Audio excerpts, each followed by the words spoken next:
تو صحابہ کرام رضوان اللہ تعالیٰ علیہم اجمعین پریشان ہو کہ اللہ کے نبی صلی اللہ علیہ وسلم کہاں چلے گئے بغیر بتائے ہوئے، اور یہودی لوگ بھی تعجب میں پڑ گئے کہ کہاں چلے گئے محمد صلی اللہ علیہ وسلم۔ سب لوگ نکلے تلاش میں، وہ ایک آدمی ملا، کہا کس کو ڈھونڈ رہے ہو؟ کہا بھائی محمد صلی اللہ علیہ وسلم یہاں آئے۔ کہا رہے ہو تو بہت تیزی کے ساتھ مدینہ کی طرف چل کے چلے گئے۔ صحابہ کرام جلدی جلدی واپس آئے، کہنے لگے حضور آپ نے ہمیں بتایا بھی نہیں، تشریف لے آئے آپ۔ کہا کہ یہودیوں کی ایسی سازش تھی، اللہ نے ہم کو خبر دے دی۔ کہا کہ بنی قریظہ کا گھیراؤ کرو، حصار بندی۔ تمام صحابہ کرام تیار ہو کے بنو قریظہ کو گھیر لیا گیا۔ منافقوں نے پیغام بھیجا کہ خبردار جمے رہنا، ہم تمہاری مدد کریں گے محمد کے خلاف صلی اللہ علیہ وسلم۔ اور یہودی لوگ کل کیا کہہ رہے تھے کہ محمد جب ہم سے پالا پڑے گا تو ہم تم کو بتائیں گے جنگ کیا ہوتی۔ ان کے بعد بہت مضبوط قلعہ تھا، ان کے بعد تلواریں تھیں، نیزے تھے، جنگ کے تمام آلات مہیا تھے۔ مسلمان یہ تصور بھی نہیں کر سکتا تھا کہ یہودیوں پر حملہ کر کے فتح پائے گا، اور یہودی بھی ان کے خیال و گمان میں بھی نہیں تھا کہ ہمارے قلعے پر، اتنے مضبوط قلعے پر حملہ کرنے کی ہمت کریں گے یہ مدینے کے ننگے بھوکے لوگ، ایسا سوچ بھی نہیں سکتے۔ آج بھی لوگ کہتے ہیں کہ فلاں ملک ناقابل شکست، فلاں قوم ناقابل شکست ہے، یہ ان کے طیارے، یہ ان کے بمبار ہوائی جہاز، یہ ان کے نئے نئے اسلحے اور اتنی قوت والی فوج، دنیا کی کوئی طاقت ان کو زیر نہیں کر سکتی۔ آج بہت ساری قومیں اسی طرح سے بہادر مانی جاتی، اور میڈیا ان کو ہائی لائٹ کرتا رہتا ہے، لیکچر ایسے ہوتے رہتے، تقریریں ہوتی رہتی، ہمیشہ ایک ڈر اور ایک خوف کا ماحول پیدا کیا جاتا ہے۔ اس زمانے میں بھی جتنی طاقت کے سامان تھے وہ سب یہودیوں کے پاس موجود تھے۔ میں آپ کے سامنے سورہ حشر کی کچھ آیتیں پڑھنا چاہتا ہوں، قرآن کی زبانی آپ سنیے کہ حالت کیا تھی۔ قرآن نے اس کا نقشہ کھینچا ہے۔ سبح للہ ما فی السماوات والارض وهو العزیز الحکیم هو الذی اخرج الذین کفروا من اہل الکتاب من دیارہم لأول الحشر ما ظننتم ان یخرجوا وظنوا انہم مانعتہم حصونہم من اللہ۔ پاک ہے وہ اللہ، ساری پاکی اس اللہ کے لیے ہے کہ جو زمین و آسمان کی تمام چیزوں کا مالک ہے، اور وہ غالب ہے، زبردست حکمت والا ہے۔ وہی ہے جس نے اہل کتاب کے کافروں کو پہلے ہی حشر میں نکال باہر کیا، پہلے ہی اجتماع میں، پہلے ہی مڈبھیڑ میں ان کو نکال باہر کیا۔ اور کیا فرمایا؟ ما ظننتم ان یخرجوا، تمہارے گمان میں بھی نہیں تھا کہ وہ نکلیں گے، تم تصور بھی نہیں کر سکتے کہ وہ نکلیں گے۔ اور ظنوا انہم مانعتہم حصونہم من اللہ، اور وہ یہودی لوگ بھی یہ گمان کیے بیٹھے تھے کہ ان کے قلعے ان کو اللہ سے بچا دیں گے۔ پھر کیا ہوا؟ فَأَتَاهُمُ اللَّهُ مِنْ حَيْثُ لَمْ يَحْتَسِبُوا، اللہ نے ان کو اس راستے سے پکڑ لیا جس کا ان کو گمان بھی نہیں تھا۔ اللہ نے پکڑ لیا۔ کہاں سے پکڑا؟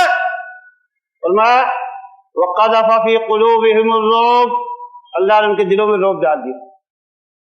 مدینے کے منافق یہ کہہ رہے کہ گھبرانا نہیں، جمے رہنا، ہم مدد کریں گے، ان کے پاس اسلحے،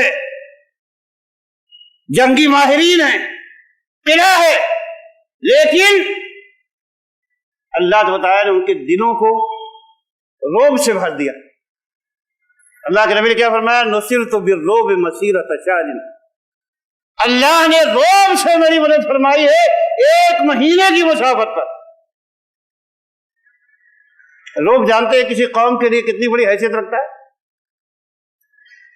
ہراقل خان کی قوم نے 10 لاکھ مسلمانوں کو بغداد میں کھیرے ککڑی کی طرح کاٹ کے پھینک دیا۔ تاریخ میں لکھا ہے کہ ایک مسلمان کو ایک چنگیزی پکڑتا اور بتائے یہاں کھڑے رہنا، میرے پاس ابھی تلوار نہیں ہے، جب میں گھر سے تلوار لے کے آتا ہوں، ہلنا نہیں۔ تو اس مسلمان کی اتنی ہمت نہیں پڑتی تھی کہ وہ بھاگ جائے، وہاں کھڑا رہتا تھا اور وہ تلوار لا کے نکالتا اور اسی گردن ذبح کر دیتا، اس کو بھاگتا نہیں۔ روب ایسی چیز۔ اور آپ کو معلوم ہے کہ جب ہلاکو خان نے حملہ کیا تو بادشاہ نے موصل میں پیغام بھیجا کہ تمہارے شہر کا فلاں گویا اس نے موسیقی کی بڑی اچھی اچھی تانے ایجاد کیے، ذرا اس کو ہمارے پاس بھیجیے۔ قوم کی پوزیشن، اللہ تعالیٰ کا انصاف بہت بڑا ہے اور اللہ کی حکمتیں بہت بڑی ہیں۔ کیا فرمایا یہاں پر کہ تمہارے گمان میں بھی نہیں تھا، یہودی بھی یہ نہیں سمجھتے تھے، لیکن اللہ نے ان کو ایسے راستے سے پکڑ لیا کہ ان کو گمان بھی نہیں تھا۔ قذف فی قلوبہم الرعب، اللہ نے ان کے دلوں میں رعب ڈال دیا۔ یخربون بیوتہم بایدیہم، اپنے گھروں کو اپنے ہاتھوں سے اجاڑنے لگے، اور بایدی المسلمین، اور مسلمانوں کے ہاتھوں سے وایدی المؤمنین، اور مسلمان مومنوں کے ہاتھوں سے اجاڑنے لگے۔ فاعتبروا یا اولی الابصار، اے آنکھوں والو عبرت حاصل کرو، اے آنکھوں والو عبرت حاصل۔ شکست ہو گئی، بھاگے۔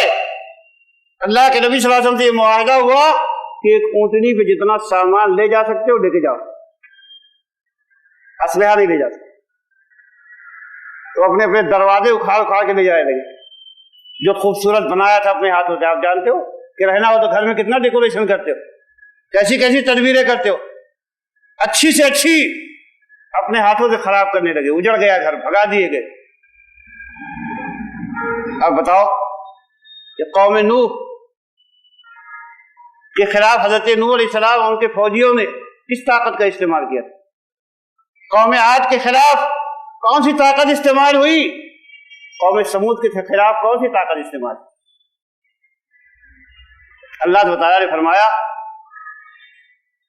کہ وہ حقاً علینا نصر المومنین، ہمارے اوپر لازم ہے مومنوں کی مدد۔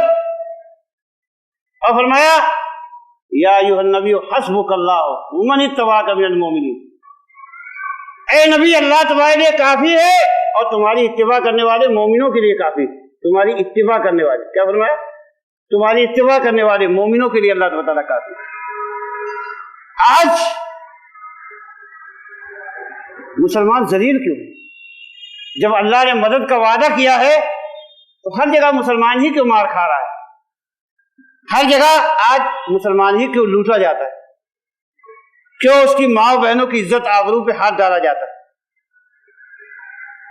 اور آج ہر میدان میں مسلمان شکست کھا کے بھاگتا ہے،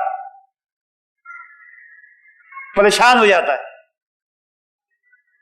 لمبی لڑائیوں میں خسارے اٹھاتا ہے، کبھی چین اور سکون اس کو نصیب نہیں۔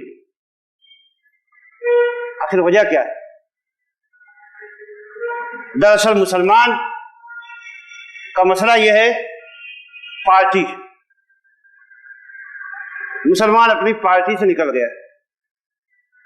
بہت اہمیت ہے پارٹی کی اللہ کی نگاہ۔ مسلمان دل بدلو ہو گئے،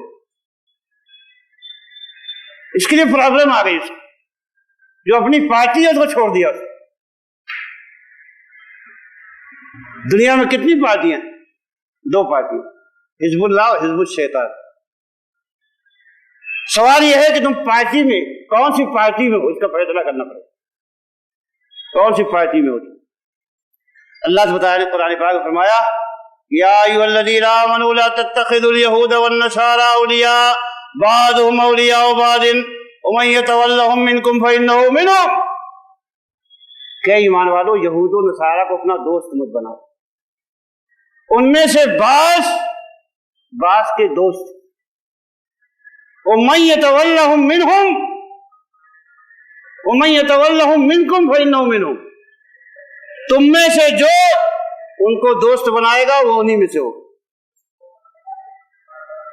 دوست بنائے گا کیا مطلب؟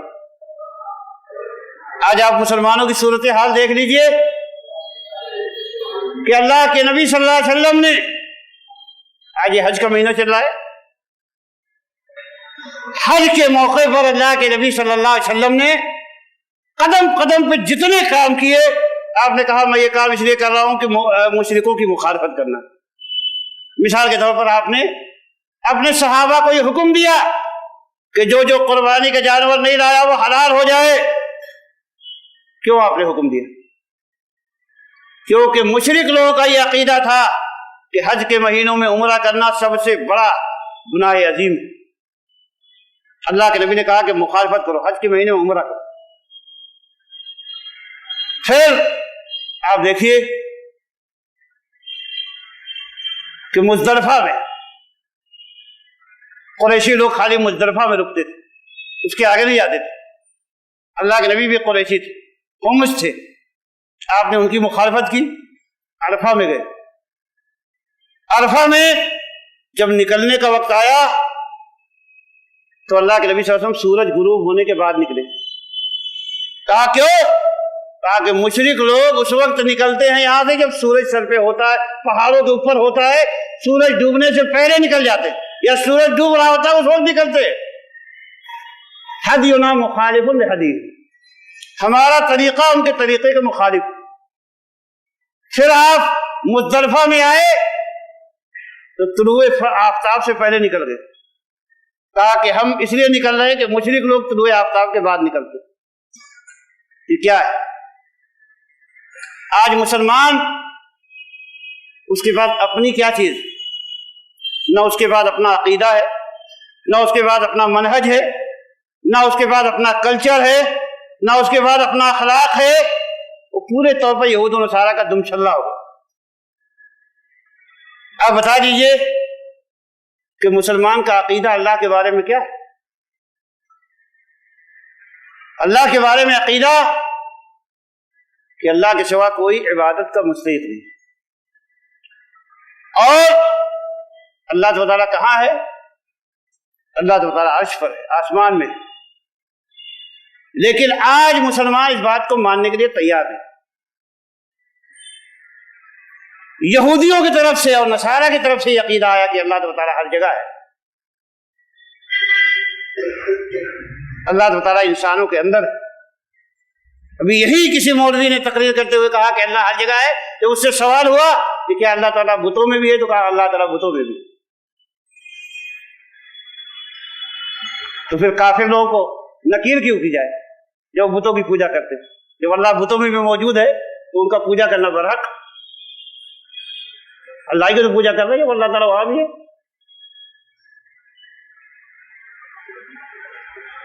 آپ جانتے ہیں بہت بڑی سازش، جب کہہ دیا کہ تو بھی اللہ، میں بھی اللہ، وہ بھی اللہ، عمر بھی، زید بھی، بکر بھی، سب اللہ۔ اللہ آسمان میں نہیں ہے، ہر جگہ موجود ہے۔ وہ اللہ کو گم کر دیا انہوں نے تاکہ ان کی بادشاہت ساری دنیا پہ قائم ہو جائے، جس کو چاہیں اٹھائیں، جس کو چاہیں گرائیں۔ اور بڑے بڑے لوگ خرابی عقیدہ میں اس بری طرح ملوث ہو گئے کہ آپ دیکھیے شاہ اللہ محدث دہلوی رحمۃ اللہ علیہ کتنے بڑے محدث اعظم ہیں، لیکن تصوف کی لائن میں جب آئے تو بڑی بڑی ٹھوکریں کھائی۔ انفاس العارفین ان کی کتاب ہے، اس میں انہوں نے اپنے والد کے بارے میں لکھا ہے کہ ایک مرتبہ میرے والد نے بیان کیا کہ مجھ پہ فنائے کلی طاری ہوئی۔ فنائے کلی کا مطلب ہے بندہ اللہ میں بالکل گم ہو جائے، ختم، اسی میں جا کے ضم ہو جائے۔ وہ کہا کہ اللہ نے فرشتوں سے کہا کہ تلاش کرو کہاں ہے عبد الرحیم۔ کہا کہ فرشتوں نے آسمان میں ڈھونڈا، کہیں نہیں ملے، زمینوں میں ڈھونڈا، کہیں نہیں ملے، جنت میں ڈھونڈا، کہیں نہیں ملے۔ وہ کہنے لگے اللہ تو تعالیٰ گیا کہا تیرا بندہ تو کہیں ہے ہی نہیں ہے۔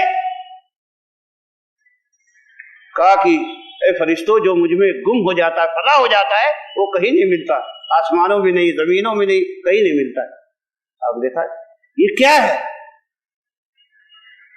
اور اسی وجہ سے یہ کہہ دیا۔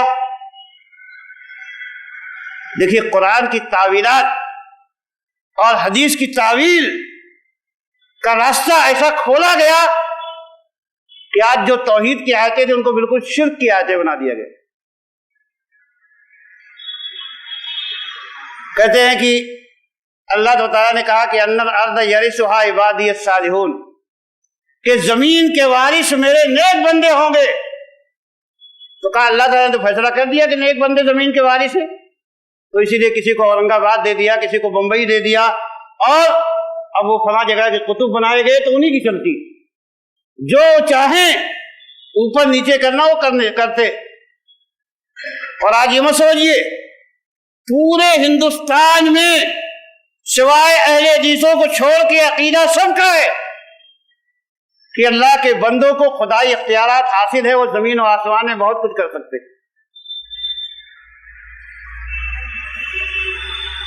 ایک مثال خزینۃ الاصفیاء نامی کتاب ہے، اس میں لکھا ہے کہ جب صابر کلیر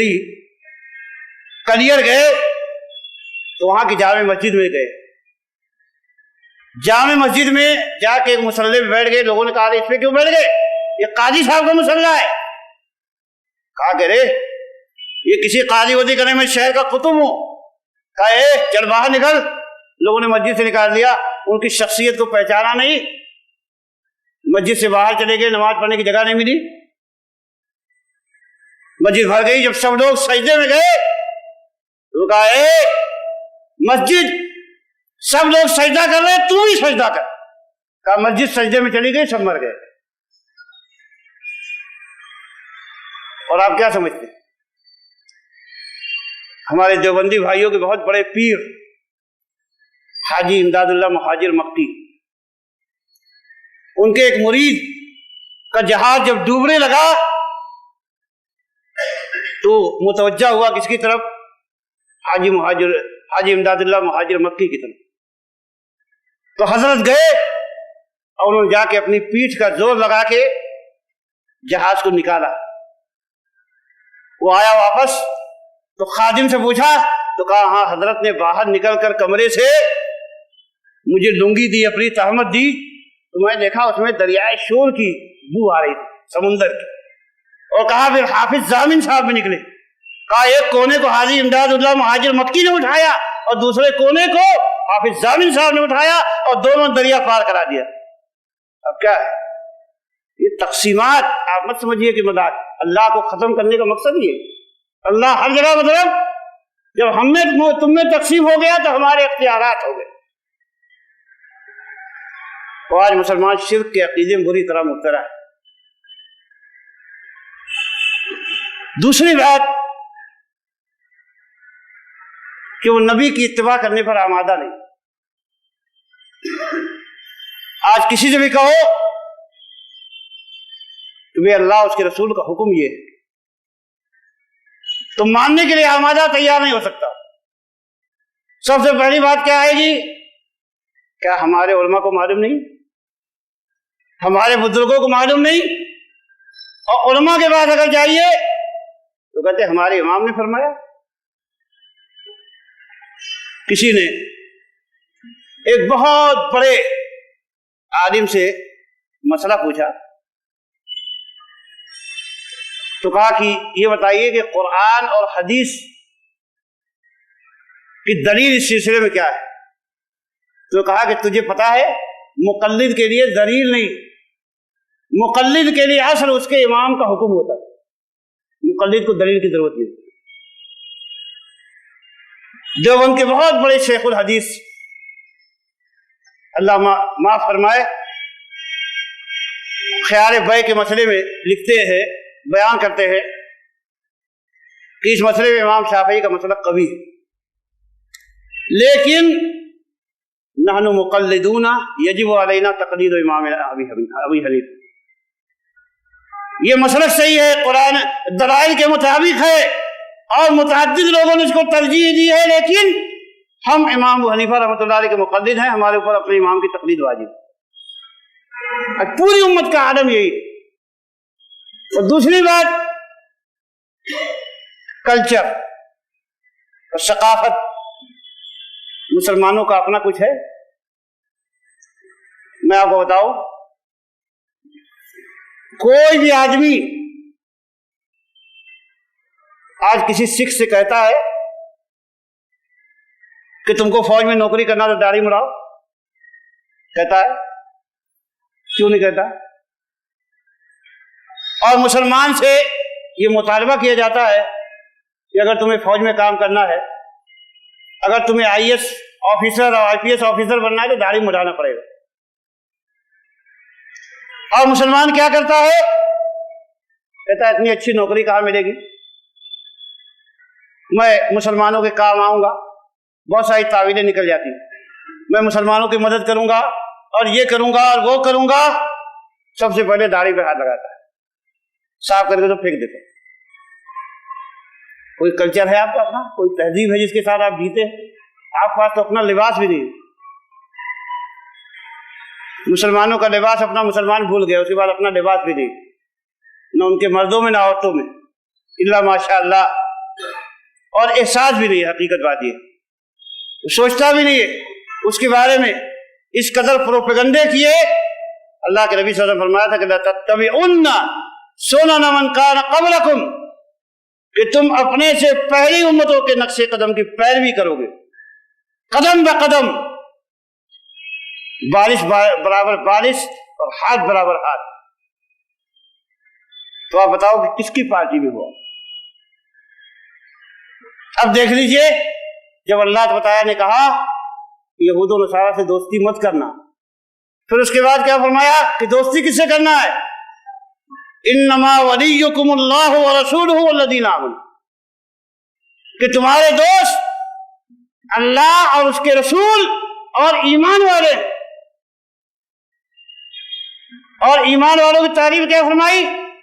الذین یقیمون الصلاۃ ویؤتون الزکاۃ وہم راکعون، جو نماز قائم کرنے والے ہیں، زکات دینے والے اور رکوع کرنے والے ہیں۔ آج اہل حدیث بھائیوں، آپ بتاؤ اپنے اپنے گریبان میں جھانک کے کہ کتنے لوگ فجر کی نماز میں آتے ہیں؟ ساری دنیا کی بات چھوڑ دو، فجر کی نماز میں جماعت سے کتنے اہل حدیث لوگ نماز پڑھتے ہیں؟ آپ کی مسجد کتنی بھرتی؟ جاب کرنے کے لیے کتنی دور جاتے ہو؟ 25 کلومیٹر چل کے جاتے ہو، تو کہتے ہو مسجد دور ہے۔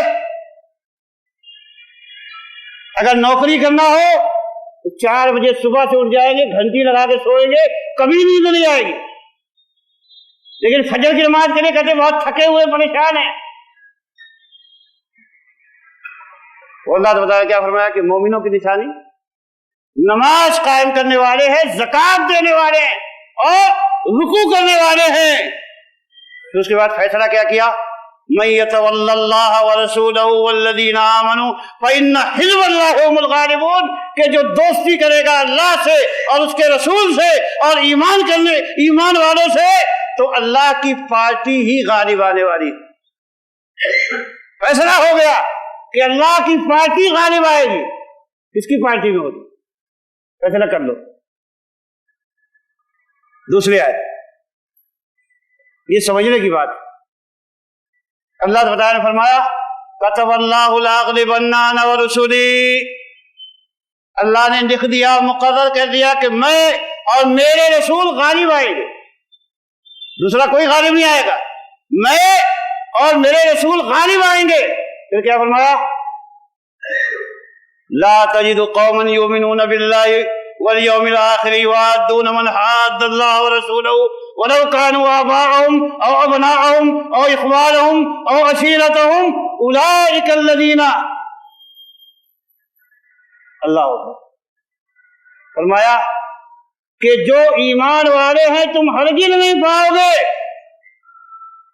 کہ ان لوگوں سے دوستی کرتے ہوں جو اللہ اس کے رسول کے مخالف، چاہے وہ ان کے باپ ہوں، چاہے وہ ان کے بیٹے ہوں، چاہے وہ ان کے بھائی ہوں، چاہے وہ کنبہ قبیلے والے ہوں، دنیا میں کوئی بھی عزیز قریب، لیکن اگر وہ اللہ اس کے رسول کا دشمن ہے تو اس سے دوستی نہیں ہوگی، ناممکن بات ہے۔ فرمایا اولئک الذین کتب فی قلوبہم الایمان، یہی لوگ ہیں جن کے دلوں میں اللہ نے ایمان پھیل دیا ہے، ایمان مقرر کر دیا ہے۔ وَأَيَّدَهُم بِرُوحٍ مِّنْهُ، اور اللہ نے اپنی طرف کی روح سے ان کی مدد فرمائی ہے۔ وَيُدْخِلُهُمْ جَنَّاتٍ تَجْرِي مِن تَحْتِهَا الْأَنْهَارُ خَالِدِينَ فِيهَا رَضِيَ اللَّهُ عَنْهُمْ وَرَضُوا عَنْهُ اولئک حزب اللہ وَإِنَّ حزب اللہ هم المفلحون۔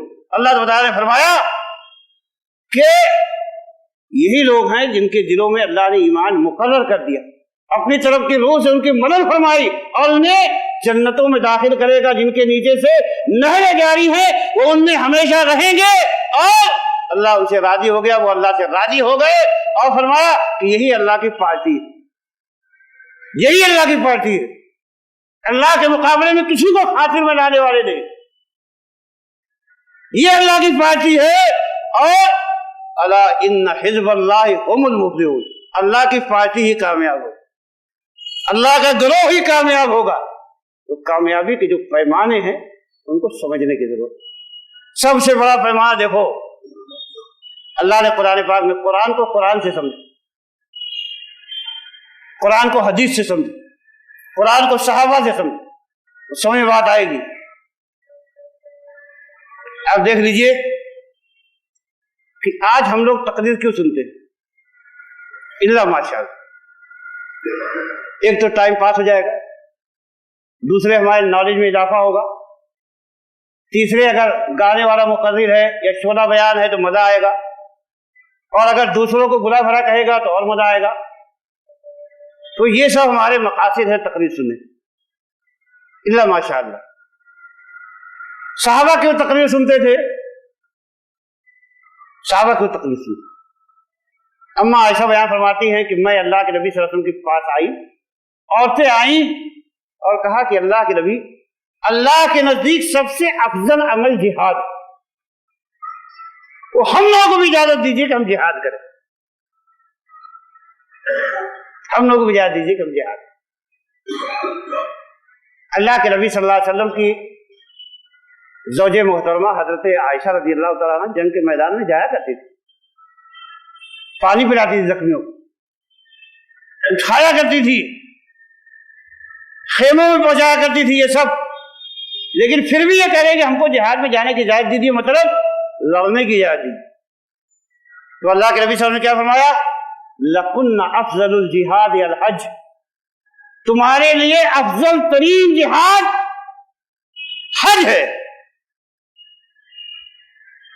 اما عائشہ کیا فرماتی ہے؟ جب سے میں نے اللہ کے نبی صلی اللہ علیہ وسلم کی حدیث سنی تب سے میں حج کو چھوڑنے والی نہیں۔ ایک حدیث نبی صلی اللہ علیہ وسلم کی سنی اس کو چھوڑنے والی نہیں۔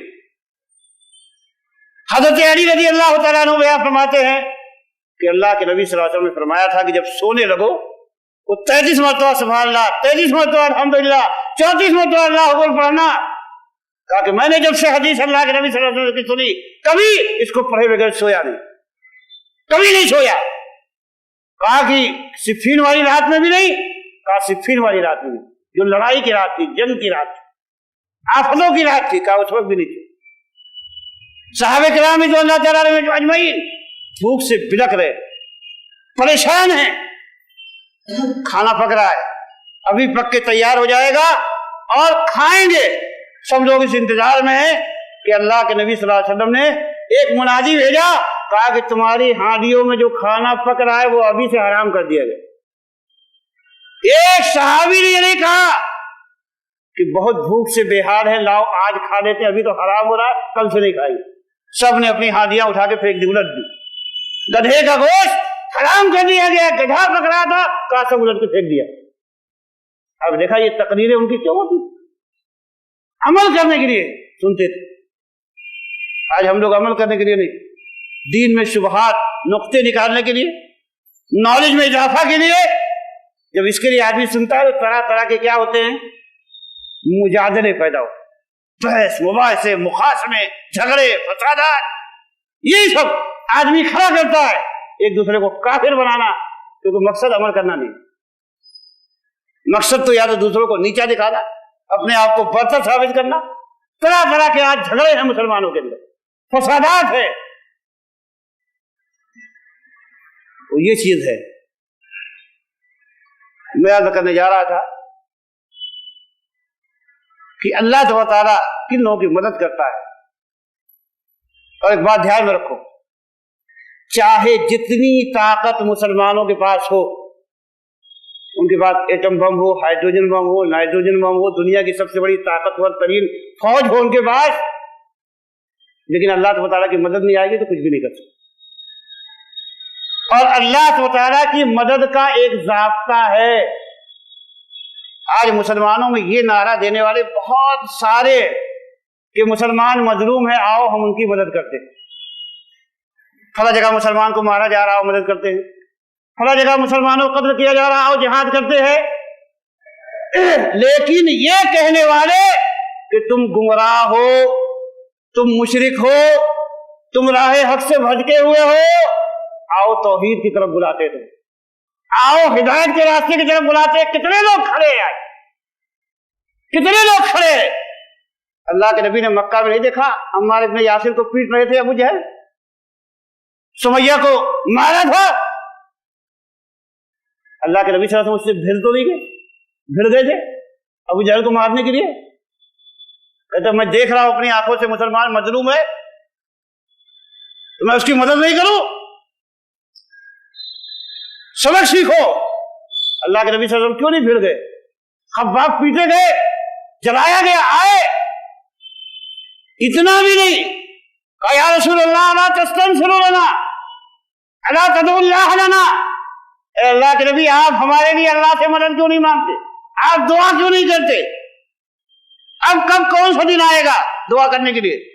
پیٹ تو جلا دیا، لوگوں نے مار مار کے برا حال کر دیا، کب آپ دعا کریں گے؟ اللہ کے نبی نے کیا فرمایا؟ وَلَكِنَّكُمْ قَوْمٌ تَسْتَعْجِلُونَ، تم لوگ بڑے جلد باز لوگ۔ کبھی اس ناحیے پہ غور کیا آپ نے؟ نہیں غور کرتے، فرصت نہیں ملتی، جذباتی نعرے، جذباتی تقریریں آج لوگوں کو گمراہ کرنے کے لیے کافی، جو بنیادی باتیں ہیں کیونکہ علم نہیں ہے، اور چند آیتوں کو پڑھ کر مفتی اعظم بن گئے۔ فسادات دنیا میں عام۔ اللہ کے بندو سمجھو، اللہ تعالیٰ نے کیا فرمایا؟ وعد اللہ الذین آمنوا منکم لَيَسْتَخْلِفَنَّهُمْ فِي الْأَرْضِ كَمَا اسْتَخْلَفَ الَّذِينَ مِنْ قَبْلِهِمْ وَلَيُمَكِّنَنَّ لَهُمْ دِينَهُمُ الَّذِي ارْتَضَىٰ لَهُمْ وَلَيُبَدِّلَنَّهُمْ مِنْ بَعْدِ خَوْفِهِمْ أَمْنًا۔ کہ اللہ تعالیٰ نے وعدہ کیا ہے ایمان والوں سے کہ ان کو زمین کا مالک بنائے گا، زمین کا خلیفہ بنائے گا۔ لَيَسْتَخْلِفَنَّهُمْ فِي الْأَرْضِ وَلَيُمَكِّنَنَّ لَهُمْ دِينَهُمُ الَّذِي ارْتَضَىٰ لَهُمْ، اور جو دین ان کے لیے پسند کیا تو غلبہ دے دے گا، غالب کر دے گا اس کو۔ وَلَيُبَدِّلَنَّهُمْ مِنْ بَعْدِ خَوْفِهِمْ أَمْنًا، اور خوف کے بعد ان کو امن دے دے گا، کوئی ڈر باقی نہیں رہے گا۔ کس کام کو کرنے کے لیے؟ کس کام کو کرنے کے لیے؟ یہ سوال ہے، کس کام کو کرنے کے لیے اللہ امن دے گا؟ یہی بنیادی نقطہ ہے۔ بنی اسرائیل نے خالی 40 دن بچڑے کی پوجا کی، 70,000 آدمی جب تک قتل نہیں کیے گئے تب تک ان کی توبہ قبول نہیں۔ 70,000 آدمیوں کو قتل کرایا اللہ تعالیٰ نے تب توبہ قبول کی۔ اور آج خانہ کعبہ میں جب اللہ کے نبی صلی اللہ علیہ وسلم نے فتح کیا مکہ کو تو کتنے بت تھے؟ کتنے تھے؟ روز آپ لوگ سنتے ہو بھائی 360 بت ہے نا، یہ باتیں کہیں مشہور یہی ہے نا۔ اور آج مسلمان کتنی چوکھٹوں پہ سجدے کرتا ہے؟ کوئی 1000 کی گنتی آپ کو معلوم ہے؟ کتنی 1000 چوکھٹیں ہیں جہاں مسلمان سجدے کرتا ہے، جہاں مرادیں مانگتا ہے، جہاں چڑھاوے چڑھاتا ہے۔ اللہ تعالیٰ نے کس لیے فرمایا تھا؟ ایسے لوگوں کو اللہ غلبہ دے گا کہ ایک شنکر کی پوجا کرتا ہے تو اس کو اللہ عذاب دے، اور ایک رابعہ بشری کی پوجا کرے تو اللہ اس کو عزت دے۔ کہ یہی پیمانہ ہے؟ انصاف کے کھاتے میں کہیں یہ بات بیٹھتی ہے؟ آپ غور فرمائیے، اللہ تعالیٰ نے قرآن پاک میں فرمایا دیکھو ہم فرشتے نازل کر رہے، یہ کھائی تمہاری تسلی کے لیے، فرشتے جو ہے مدد کے لیے نہیں۔ ومن نصر الا من عند اللہ، مدد اللہ کے پاس سے، مدد اللہ کے پاس سے، مدد دینے والا اللہ ہے، فرشتوں کے آنے سے مدد نہیں ہوگی، فرشتے تم کو فتح شکست نہیں دے سکتے۔ ومن نصر الا من عند اللہ، مدد اللہ کی طرف سے آئے گی، تو کیا فرمایا وہاں یعبدوننی لا یشرکون بی شیئا، یہ سب غلبہ امن یہ سب اس لیے دیں گے کہ صرف میری عبادت کریں گے، میرے ساتھ کسی کو شریک نہیں ٹھہرائے۔ واللہ فلسطینیوں کا حال ابھی آپ نے دیکھا کتنی بری طریقے سے یہودیوں نے ان کو ڈیمیج کیا۔ میں نے کیسٹ دیکھی، ایک زخمی نوجوان، دیکھیے اللہ کی قسم ہمارے بھائی ہم ان سے محبت کرتے ہیں، میں اس کلمے کی بنیاد سے ان کے لیے دعائیں کی ہم نے رو رو کر، مسجدوں میں، خطبوں میں، تنہائیوں میں بھی، برداشت نہیں ہوتی ان کی ذلت۔ لیکن آپ سوچئے کہ اللہ کا فیصلہ ایسا کیوں ہوتا ہے؟ وہ نوجوان زخمی تھا، چلا رہا تھا یا اللہ یا محمد، یا اللہ یا محمد، یا اللہ یا محمد۔ اللہ کے نبی نے فرمایا کہ انہ لا یستغاث بی، اے میرے امتیوں فریاد محمد سے نہیں کی جاتی صلی اللہ علیہ وسلم، فریاد اللہ سے کی جاتی، اللہ سے کی جاتی فریاد۔ اور دوسری چیز، ایک فلسطینی کا انٹرویو کہ آج 15-20 دن کے بعد بجلی آئی تو بڑے دنوں کے بعد میرے بچوں کو فلم دیکھنے کا موقع۔ آپ سوچئے کن کی اللہ مدد کرے گا، کیوں کرے گا، اصل کام کیا ہے؟ میں آپ کو بتاؤں اصل کام کیا ہے۔ ایک آدمی آیا اللہ کے نبی سے، مسند احمد کی روایت، بات کو سمجھو پہلے، کہا کہ اللہ کے نبی میں ایمان تو لاؤں گا لیکن خالی 2 وقت کی نمازیں پڑھوں گا بس۔ اور نبی صلی اللہ علیہ وسلم نے کیا کہا؟ ٹھیک ہے آ جاؤ، مسلمان ہو جاؤ، 2 ہی وقت کی پڑھو، کوئی بات نہیں، کیونکہ آپ جانتے تھے کہ جلدی ہی 5 وقت کی پڑھنے لگے۔ اس میں تدریج ممکن ہے، لیکن جب طائف والے آئے کہنے لگے 1 سال کے لیے ہمارا بت خانہ آپ مت بھائی، ہم مسلمان ہو جائیں گے، کہا نہیں ہو سکتا۔ کہا 6 مہینے کے لیے، کہا ناممکن ہے۔ کہا 1 مہینے کے لیے، کہا ناممکن ہے، نہیں ہو سکتا۔ دونوں کا فرق آپ نے دیکھا کیا ہے؟ یہ چیز امام ابن تیمیہ رحمۃ اللہ علیہ کے بعد کچھ لوگ آئے کہنے لگے ہم بہت بڑا کام کر رہے ہیں۔ کہا کیا کام کر رہے ہو؟ کہا ہم چوروں ڈاکوؤں کو توبہ کرا دیتے، نمازی بن جاتے۔ کہا کہ توبہ کرنے سے پہلے جو ہے وہ زیادہ بہتر تھے، بچے چور ڈاکو تھے، بدماش تھے، لیکن زیادہ بہتر تھے، تمہارے توبہ کرنے کے بعد اور برباد ہو گئے۔ کہا کیوں؟ کہا کہ توبہ کرنے کے بعد مشرک ہو گئے، تم نے قبروں پہ جھکایا، شرک میں ڈال دیا، عقیدے ان کے بگاڑ دیے، پہلے گنہگار تھے تو کم سے کم اللہ سے ڈرتے تھے، اور آج تو شرک کر کے بھی جری ہے اپنے گناہوں پہ۔ کیا کام کیا؟ امت کو اگر شرک میں ڈال دیا، بدعتوں میں ڈال دیا، خرافات میں ڈال دیا، تو توبہ کرنے سے پہلے کی حالت بہتر تھی کہ کم سے کم شرک سے، بدعتوں سے، خرافات سے دور تھا۔ یہ نقطہ سمجھنے کی بات ہے۔ میرا موضوع تھا کہ منہج سلف کے چند گوشے۔ اس تمہید کے بعد میں اپنے اصل موضوع کی طرف آیا، لیکن ایک بات اور بتا دوں گا، آپ یہ سمجھ لیجئے کہ دنیا اور اس کا خزانہ اور یہ مال و دولت کس کے لیے؟ کس کے لیے؟ یہ صرف اور صرف مسلمانوں کے لیے اللہ نے بنایا، دنیا میں اور کسی کے لیے۔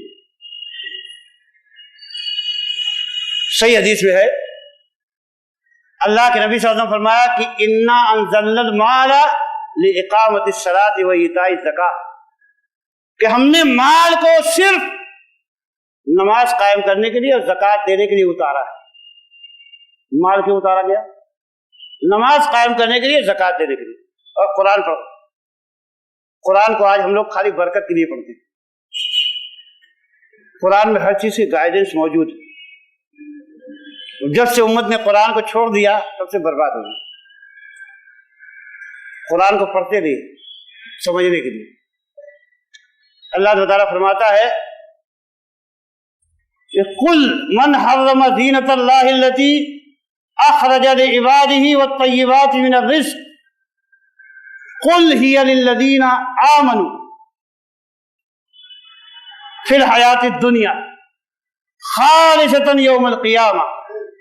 اللہ تعالیٰ کہتا ہے کہہ دیجئے کہ کس نے حرام کیا اللہ کی زینتوں کو جو اس نے اپنے بندوں کے لیے نکالا، اور پاکیزہ روزی کو، قل ہی للذین آمنوا فی الحیات الدنیا، کہہ دیجئے کہ یہ دنیاوی زندگی میں ایمان والوں کے لیے، یہ سب جو اللہ نے نکالا کس لیے نکالا؟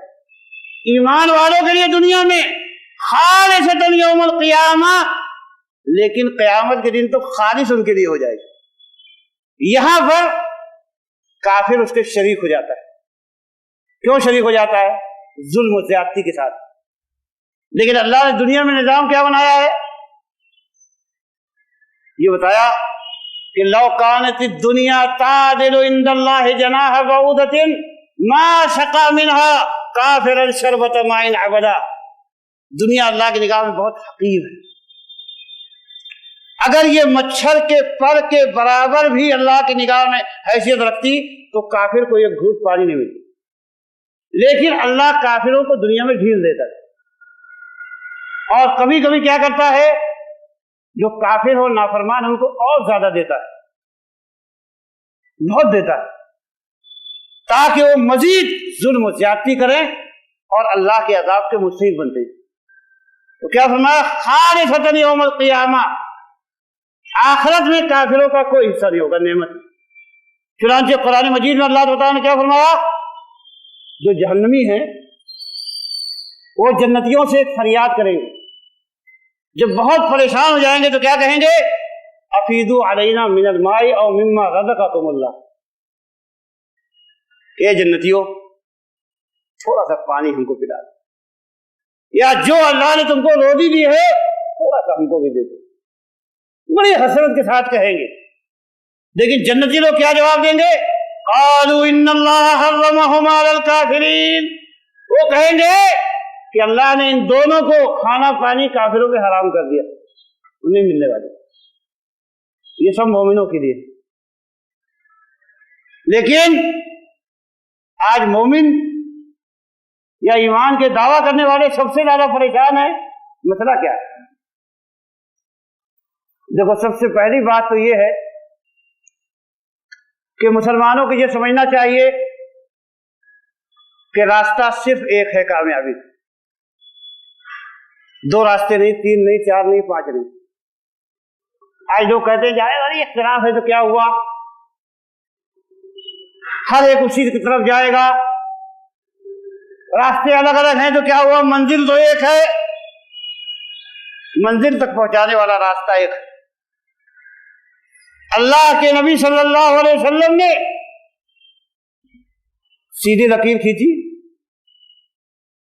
وہ خط کا خطوطاً عن یمینہ و شمالہ، اور اس کے دائیں بائیں کئی لکیریں کھینچی، اور فرمایا کہ ھذا سبیل اللہ، یہ جو سیدھا راستہ ہے یہ اللہ کا راستہ، اور جو دائیں بائیں ہے علی کل سبیل منہا شیطان یدعو الیہ، ہر راستے میں شیطان بیٹھا ہوا ہے جو اپنی طرف بلا رہا ہے۔ وہ شیطان بڑا ہوشیار ہے، بہت چالاک ہے، قرآن پڑھ پڑھ کے لوگوں کو گمراہ کرتا ہے۔ اب دیکھیے، ایک کلمہ لا الہ الا اللہ کا مطلب بھائی لوگوں نے کیا بتایا؟ ہم کہتے ہیں لا الہ الا اللہ کا مطلب کیا ہے؟ لا معبود بحق الا اللہ، اللہ کے سوا کوئی معبود برحق نہیں، اللہ کے سوا کوئی عبادت کا مستحق نہیں۔ لیکن یہ لوگ کلمہ کا معنی کیا بتاتے ہیں؟ کہتے لا الہ الا هو اللہ، نہیں ہے کوئی معبود مگر وہ اللہ ہی ہے۔ مطلب جس کی عبادت کی جاتی ہے وہ حقیقت میں اللہ ہی ہے۔ کہا کہ دیکھو اللہ تو بتایا نے قرآن پاک میں فرمایا، کیا فرمایا؟ وَقَضَىٰ رَبُّكَ أَلَّا تَعْبُدُوا إِلَّا إِيَّاهُ، تیرے رب نے فیصلہ کر دیا کہ عبادت تو صرف اللہ ہی کی ہوگی۔ جب رب نے فیصلہ کر دیا کہ عبادت اللہ ہی کی ہوگی تو دنیا میں کس کی طاقت ہے کہ دوسرے کی عبادت کر لے؟ تو پتا چلا جس کی عبادت کی جاتی ہے وہ سب اللہ کی عبادت۔ دیکھا توحید کو کیسے شرک بنا دیا۔ کہا کہ جس کو پوجتے ہو صرف اللہ کی۔ کہتے فرعون جو ہے وہ موسیٰ علیہ السلام سے زیادہ بڑا موحد تھا، اس لیے کہ فرعون جانتا تھا کہ انا ربکم الاعلی، میں تمہارا سب سے بڑا رب۔ وہ حقیقت کو سمجھ گیا۔ ایک صوفی سے میری ملاقات ہوئی، مزار کا بہت بڑا مجاور۔ وہ کہہ لگا میاں جی میں تو نماز نہیں پڑھتا، 25 سال سے میں نماز نہیں پڑھی۔ تو بھائی کیوں نماز نہیں پڑھی؟ کہا کہ نماز تم لوگ پڑھو، ہمیں ضرورت ہی نہیں۔ بھائی کیوں؟ کہا کہ بھائی ہم نے قرآن سے ہمارے پاس دلیل ہے۔ تعجب پڑ گیا، قرآن سے دلیل ہے نماز نہیں پڑھنے؟ اللہ کے نبی نماز پڑھتے رہے، صدیق اکبر نماز پڑھتے رہے، فاروق اعظم پڑھتے رہے، عثمان غنی پڑھتے رہے، علی مرتضیٰ پڑھتے رہے، فاطمہ زہرا پڑھتی رہی، خدیجہ الکبریٰ پڑھتی رہی، بڑے بڑے صحابہ اولیاء اللہ نماز پڑھتے رہے، جن کو پیران پیر کہتے وہ نماز پڑھتے رہے۔ پھر بھائی تیرے پاس کون سی آیت آ گئی؟ کہتا اللہ تبارک نے قرآن پاک میں فرمایا وَاعْبُدْ رَبَّكَ حَتَّىٰ يَأْتِيَكَ الْيَقِينُ، اپنے رب کی عبادت اس وقت تک کر یہاں تک کہ تیرے پاس یقین آ جائے۔ اور میرے پاس یقین آ گیا، مجھے نماز پڑھنے کی ضرورت۔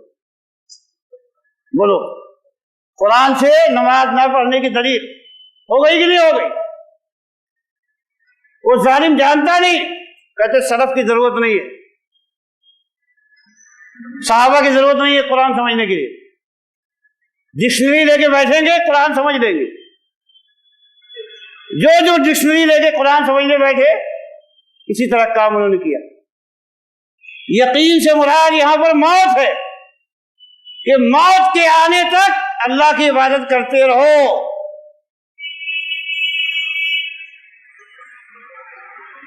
اللہ کے نبی صلی اللہ علیہ وسلم کو اللہ نے بتایا، کیا فرمایا؟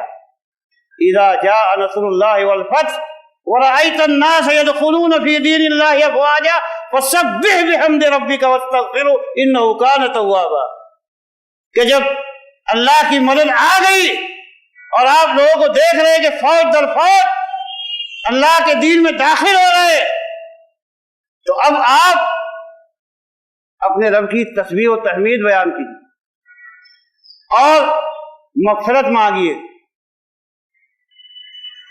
صحابہ سے حضرت عمر بن خطاب رضی اللہ عنہ نے پوچھا اس کی تفسیر، مختلف لوگوں نے مختلف باتیں بتائی۔ ابن عباس سے جب پوچھا تو کہا کہ اس میں اللہ کے نبی کو ان کے موت کی خبر دی گئی کہ اب آپ کی موت آ رہی ہے تو اللہ کی تسبیح و تحمید بیان کیجیے اور استغفار کیجیے۔ نبی صلی اللہ علیہ وسلم کو مرنے تک عبادت کا حکم دیا اللہ نے بتایا، اور جب آپ کی وفات ہو رہی تھی بستر مرگ پر تھے تو آپ کی زبان پہ کیا تھا؟ الصلاۃ والصلاۃ وما ملکت ایمانکم، اے مسلمانوں نماز کا خیال رکھنا اور جو تمہارے ماتحت ہے نولی غلام ان کا خیال رکھنا۔ وہی لوگوں نے راستے نکال دیے، قرآن سے ہر چیز کی دلیل کے بعد موجود، شرک کی دلیل، کفر کی دلیل، فساد کی دلیل، لڑائی جھگڑے اور فتنے کی دلیل، یہ ساری دلیلیں ان کے پاس قرآن سے موجود۔ آج آپ دیکھ لیجئے، میں آپ سے یہ کہہ رہا تھا کہ راستہ ایک ہے۔ دوسری بات کیا ہے؟ منہج سلف کی بنیادی حیثیت یہ ہے کہ قرآن اور سنت۔ تیسری بات قرآن اور سنت کو صحابہ سے سمجھنا۔ میں آپ کو وجہ بتاتا ہوں کیوں۔ دیکھیے صحابہ کو جو معیار حق بنایا گیا ہے وہ کیوں بنایا گیا اس کو سمجھنے کی بات۔ حضرت عبداللہ ابن مسعود رضی اللہ تعالیٰ فرماتے ہیں کہ من کان منکم مستنن فلیستن بمن قد مات فإن الحی لا تؤمن علیہ الفتنہ اولئک اصحاب محمد ابر هذه الامة قلوبا وعامقهم علما واقلهم تکلفا۔ فرمایا کہ جس کو کسی کا راستہ اپنانا ہو تو جو لوگ گزر گئے ان کا راستہ اپناؤ، کیونکہ جو آج زندہ ہیں وہ فتنوں سے محفوظ نہیں۔ یہ کون لوگ ہیں؟ کہا کہ محمد صلی اللہ علیہ وسلم کے صحابہ۔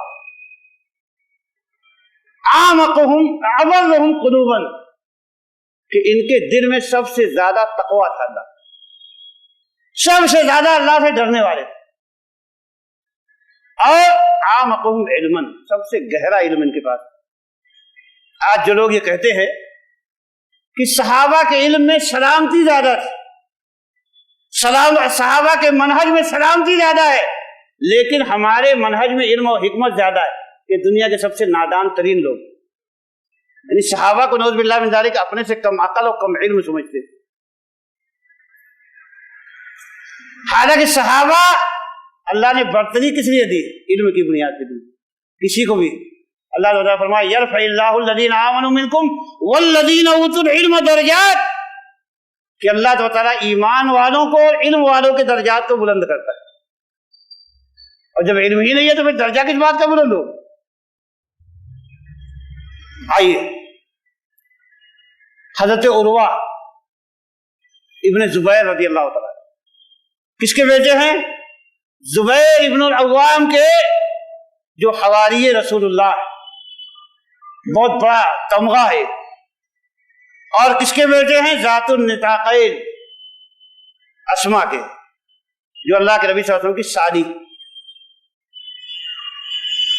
یہ اماں عائشہ کے پاس آتے ہیں جو ان کی خالہ، کہتے ہیں اماں جان اس میں کوئی حرج نہیں ہے کہ کوئی آدمی صفا مروہ کی صحیح نہ کرے، حج کرے لیکن صفا مروہ کی صحیح نہ کرے تو کوئی حرج کی بات نہیں۔ کہا کہ بیٹا کیوں؟ کہا کہ دلیل قرآن سے۔ کہا کیا دلیل ہے؟ کہا اللہ تعالیٰ نے فرمایا وَمَنْ حَجَّ الْبَيْتَ أَوْ اعْتَمَرَ فَلَا جُنَاحَ عَلَيْهِ أَن يَطَّوَّفَ بِهِمَا، کہ جو آدمی حج کرے یا عمرہ کرے اس کے لیے کوئی حرج کی بات نہیں ہے کہ وہ صفا مروہ کا طواف کر لے۔ اللہ تعالیٰ نے کہا کہ کوئی حرج کی بات نہیں، صفا مروہ کا طواف کر لے، تو اس سے یہ سمجھ میں آتا ہے کہ اگر نہ بھی کرے تو کوئی حرج نہیں۔ کہا کہ تم نے قرآن کا یہ مفہوم بہت غلط سمجھا۔ اب دیکھو صحابہ کے بیٹے ہیں، خالص عربی ہیں، صحابہ کے ماحول میں پرورش پائی، لیکن ایک آیت کو سمجھنے میں ٹھوکر کھا رہے۔ کیوں؟ اس لیے کہ آیت کا پس منظر ان کے سامنے نہیں، آیت کس پس منظر میں نازل ہوئی یہ ان کو معلوم نہیں۔ اما عائشہ نے کہا دیکھو یہ آیت انصاریوں کے حق میں نازل ہے، انصاری لوگ منات کے پجاری تھے، اور منات کے پجاری منات کے پاس آ کے رک جاتے اور وہ صفا مروہ کی صحیح کرنے میں حرج محسوس کرتے، یعنی سب گناہ کا کام سمجھتے تھے۔ تو اللہ تعالیٰ نے ان کو سمجھانے کے لیے اس میں کوئی حرج و گناہ مت سمجھو، یہ حج کے ارکان میں داخل ہو چکا ہے، اس لیے اس کو تم لوگ کرو۔ کہا کہ جو آدمی صفا مروہ نہیں کرے گا، اللہ نے اس بات سے انکار کیا کہ اس کا حج پورا ہو جائے۔ کہا اللہ کے نبی نے صفا مروہ کی صحیح کی ہے، اب کسی کے لیے گنجائش نہیں کہ صفا مروہ کی صحیح چھوڑ۔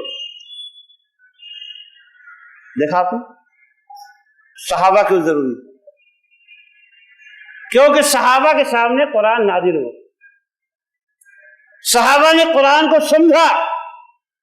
اللہ کے نبی صلی اللہ علیہ وسلم نے فرمایا کہ خیر الناس قرنی، کہ سب سے بہتر لوگ میرے زمانے کے۔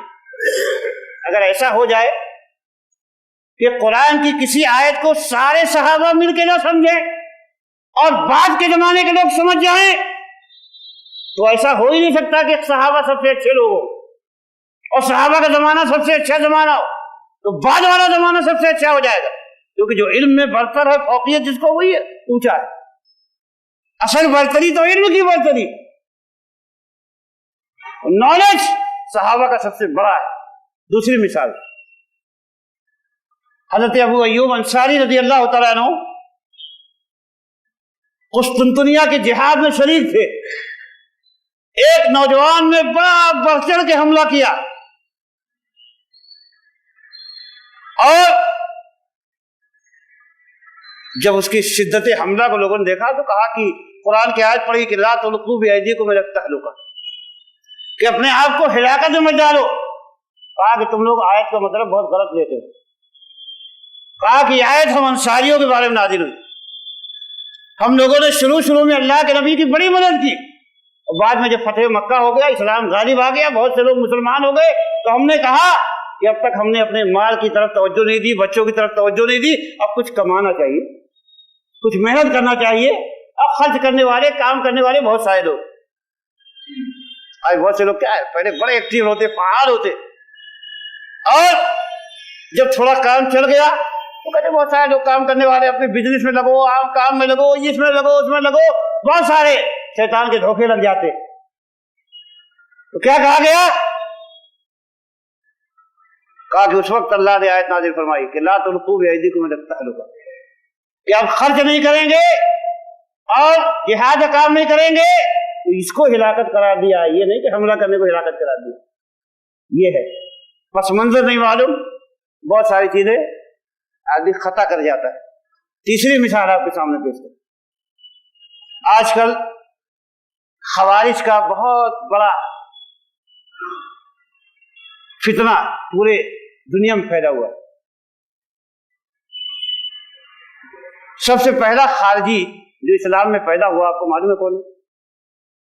سب سے پہلا خارجی وہ تھا کہ اللہ کے نبی صلی اللہ علیہ وسلم نے جب حنین کے موقع پر بہت سارا مال غنیمت آیا تو آپ نے بعض لوگوں کو بہت ساری بکریاں، بہت سارے اونٹ اور سونے چاندی بہت بانٹ دیے نئے مسلمانوں، انصاریوں کو کچھ نہیں دیا اور بہت سارے پرانے لوگوں کو نہیں دیا۔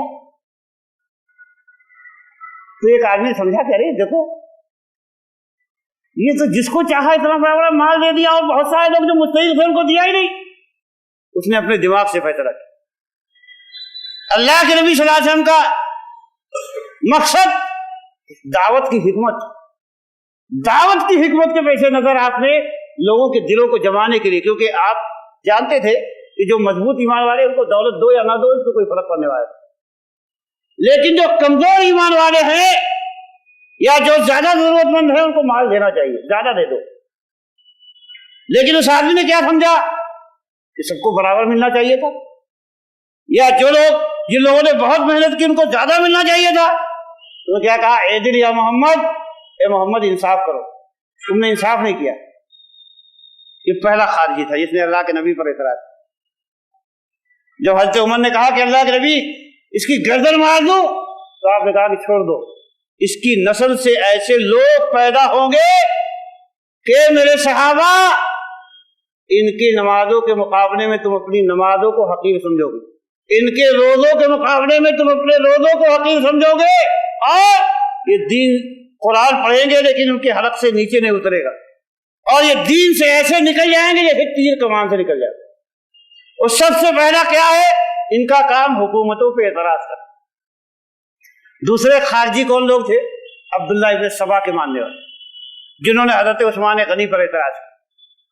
تفصیل میں جانے کا موقع نہیں ہے، میں خالی ایک کنفیوژن آپ کے دماغ سے نکالنا چاہتا ہوں کہ آپ سمجھیے۔ آج لوگ صحابہ کا نام لیتے ہیں بہت زور سے، جس طرح بہت سارے لوگ کیا رسول اللہ صلی اللہ علیہ وسلم کا نام لیتے، اتنا زیادہ نام لیتے ہیں کہ آدمی سوچتا ہے یہی محبت کرنے والے اللہ کے رسول سے کوئی محبت کرنے والے۔ ہر قدم بار بار تو کہتے ہیں اللہم صلی علی محمد، اللہم صلی علی محمد، لیکن حقیقت کیا ہے؟ کیا محمد رسول اللہ کو ماننے والے ہیں؟ یہ محمد رسول اللہ صلی اللہ علیہ وسلم کی ایک بھی بات مانتے ہیں؟ توحید مانتے ہیں؟ اتباع کتاب و سنت مانتے ہیں؟ کبھی مانتے ہیں؟ ایسے ہی بہت سارے لوگ صحابہ چلاتے رہتے لیکن صحابہ کی ایک بھی بات نہیں مانتے، اپنے اماموں کی مانتے، بزرگوں کی مانتے، صحابہ کی نہیں مانتے۔ حضرت علی رضی اللہ تعالیٰ عنہ کے زمانے میں 6000 آدمی ایک بستی میں جمع ہوئے، اور انہوں نے یہ فیصلہ کیا کہ حضرت علی سے جنگ کریں گے، صحابہ سے جنگ کریں گے۔ روز لوگ حضرت علی کے پاس آتے، کہتے کہ یہ لوگ آپ کے خلاف نکلنے والے، حملہ کرنے والے آپ۔ تو حضرت علی کیا کہتے؟ ان کو چھوڑ دو، جب تک یہ لوگ ہم پہ حملہ نہیں کریں گے تب تک ہم لوگ بھی حملہ نہیں کریں گے۔ حضرت عبداللہ ابن عباس فرماتے ہیں کہ ایک دن میں ظہر کے دوپہر میں علی رضی اللہ تعالیٰ کے پاس آیا، میں نے کہا آج آپ ذرا نماز لیٹ پڑھیے، تھوڑا ٹھنڈی کر کے پڑھیے، میں ان لوگوں کے پاس جانے والا۔ کہا بھائی مت جاؤ، مجھے ڈر ہے ان کے بارے میں۔ کہا نہیں کوئی ڈر نہیں، کہتے میں بہت اچھے اخلاق والا آدمی۔ کیا کہتے ابن عباس؟ میں بہت اچھے اخلاق والا آدمی تھا، مجھے کوئی خطرہ نہیں۔ کہا میں نے سب سے اچھا کپڑا پہنا، یمنی جبہ کھلا میں نے پہنا، اور خوب اچھی طرح بال جھاڑ کے گیا اس بستی میں جہاں پر یہ خارجی لوگ تھے۔ حروریہ ان کو کہا جاتا، پہلے حرورہ نامی بستی میں لوگ رکے ہوئے تھے۔ کہا گیا تو میں نے ان کو سلام کیا تو کہتے مرحباً یا ابن عباس، اے ابن عباس آئیے آئیے، خوش آمدید، ویلکم، تشریف لائیے۔ کہا یہ لوگ کھانا کھا رہے۔ کہا کہ اتنی محنتی قوم میں نے دنیا میں نہیں دیکھا، ان کی پیشانیاں زخمی تھی سجدہ کرتے کرتے۔ کہا کہ ہاتھوں کی ہتھیلیوں پہ ایسے نشانات تھے جیسے لگتا کہ اونٹوں کے گھٹنے ہو، اونٹوں کے گھٹنے ہو۔ اتنی زیادہ محنت کرنے والے، عبادت کرنے والے، تلاوت قرآن کرنے والے، رونے والے، او سبحان اللہ، دیکھ کے آدمی یعنی تعجب کرے کتنی محنت مشقت کرنے والے لوگ۔ کہا پہلے انہوں نے دیکھتے ہوئے میرے اوپر اعتراض جڑ دیا۔ کہا یہ کیا جبہ پہن رکھا ہے، ایسا جبہ؟ کہا کہ بھائی اس جبے میں تم کو کیا اعتراض ہے؟ میں نے اللہ کے نبی صلی اللہ علیہ وسلم کو بہترین سے بہترین یمنی جبہ پہنے ہوئے دیکھا۔ کہا جب میں نے حدیث پیش کی تو خاموش ہو۔ کہا کہ ہاں اچھا اپنے آنے کا مقصد بتاؤ۔ کہا بھائی دیکھو میں کس کے پاس سے آیا ہوں، میں اللہ کے رسول صلی اللہ علیہ وسلم کے صحابہ کے پاس سے آیا ہوں۔ یہ جملہ دیکھو، اللہ کے رسول صلی اللہ علیہ وسلم کے صحابہ کے پاس سے آیا ہوں جن کے اوپر قرآن نازل ہوا۔ اللہ کے نبی صلی اللہ علیہ وسلم کے داماد کے پاس سے آیا ہوں جنہوں نے قرآن کے تنزیل کا مشاہدہ کیا ہے، اور ان میں سے ایک بھی آدمی تمہاری صفوں میں موجود نہیں، کوئی صحابی تمہاری صفوں میں موجود نہیں۔ آج بھی آپ دیکھیں گے کہ جتنے بھی گمراہ فرقے یا جماعتیں ہیں ان میں آپ کو علماء نہیں ملیں گے، علماء سے خالی ہوں گے۔ آج آپ بتائیے کہ جن لوگوں نے اب تک مہدیت کا دعویٰ کیا کتنے علماء ان کے ساتھ تھے؟ جن لوگوں نے مسیحیت کا دعویٰ کیا کتنے علماء ان کے ساتھ تھے؟ کہ بدعتیوں کی سب سے بڑی پہچان کہ ان کے ساتھ علماء نہیں ہوتے جو حقیقی عالم۔ وہ کہا کہ ان صحابہ میں سے تمہارے پاس ایک بھی نہیں۔ وہ کچھ لوگوں نے کہا کہ رے اس سے بحث مت کرو، اللہ نے قرآن پاک میں فرمایا قریشیوں کے بارے میں انہم قوم خصمون، کہ بڑے بحث باز لوگ ہوتے ہیں، ان سے بات مت کرو، بحث نہیں کرو۔ آج بھی لوگ کہتے علماء سے بات مت کرنا، ان کے پاس نہیں جانا۔ جتنے لوگ آج فسادی ہیں، آج جو جہادی گروپ گھومتا ہے سب سے پہلے علماء کو ڈیمیج کرتا ہے۔ آپ کبھی بھی دیکھو ان کی نشانی، کہیں گے علماء حکومت کے پٹھو ہیں، بکے ہوئے ہیں، بزدل ہیں، ان کے ساتھ اٹھنا بیٹھنا نہیں، ان کے ساتھ تعلق نہیں رکھنا، یہ سارے کے سارے بک گئے۔ سبحان اللہ، اللہ نے اس بات کا انکار کیا کہ علماء سارے کے سارے فاسد ہو جائے، سارے کے سارے بگڑ جائے، اور جاہل لوگ یہ اللہ کے دین کو اٹھا کے گھومے، ناممکن بات ہے، ایسا کبھی نہیں ہو سکتا۔ سب سے زیادہ اللہ سے ڈرنے والے، اللہ نے قرآن میں اعلان کیا ہے انما یخشی اللہ من عبادہ العلماء، کہ اللہ کے بندوں میں اللہ سے سب سے زیادہ ڈرنے والے علماء ہوتے۔